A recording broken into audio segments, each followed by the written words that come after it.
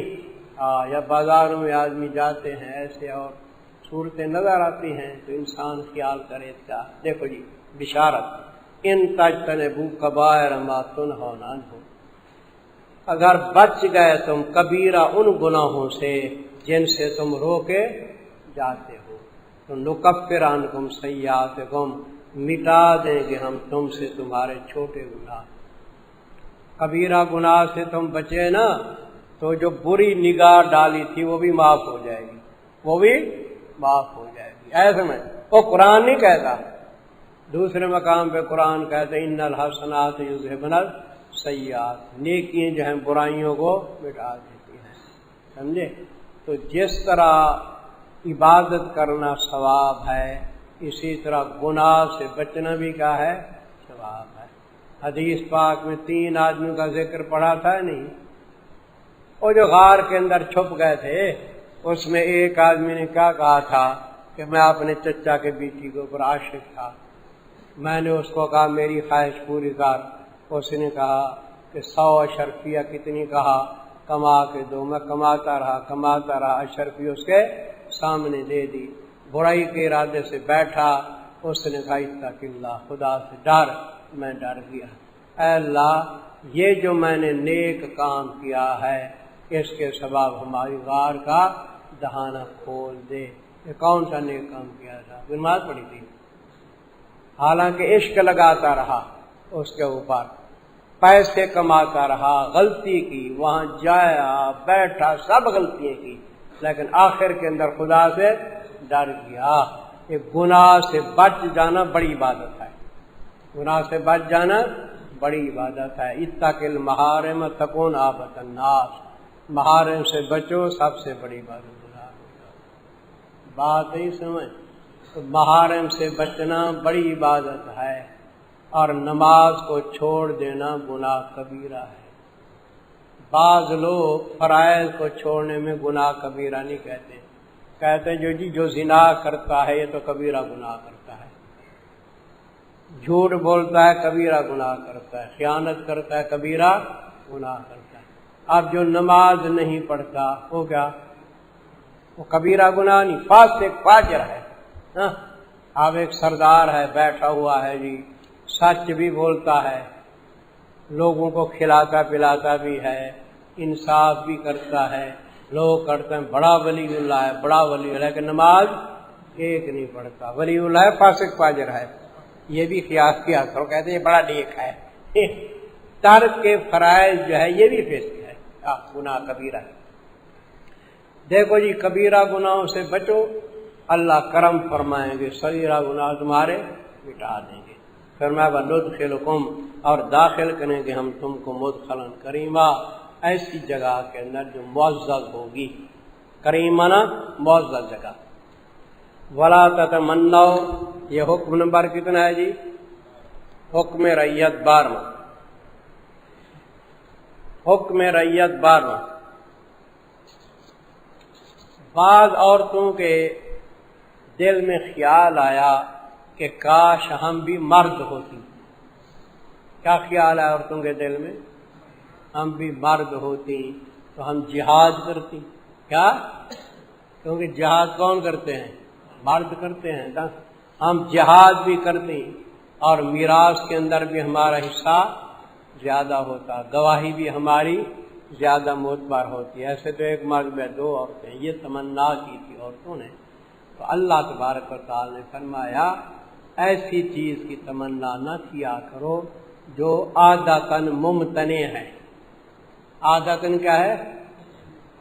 بھئی اللہ کے آگے تو مشکل نہیں ہے، اللہ عورت کو مرد مرا، لیکن عادتاً ایسے ہے تو ممتنعات عادیہ کی تمنا نہ کیا کرو۔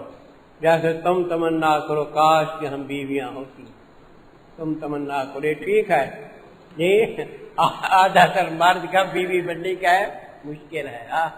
تمنا کر سکتے ہو کہ عیش آرام کے ساتھ پڑی رہتی گھروں کے اندر، ہم تکلیفیں اٹھاتے ہیں، کماتے ہیں، بھاگتے ہیں، پھرتے ہیں، خرچہ ہے ہمارے سر کے اوپر.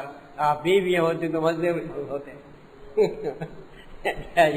بلا کیا تمنا ہو کہ میرا یہ نمبر کتنی ہے جی؟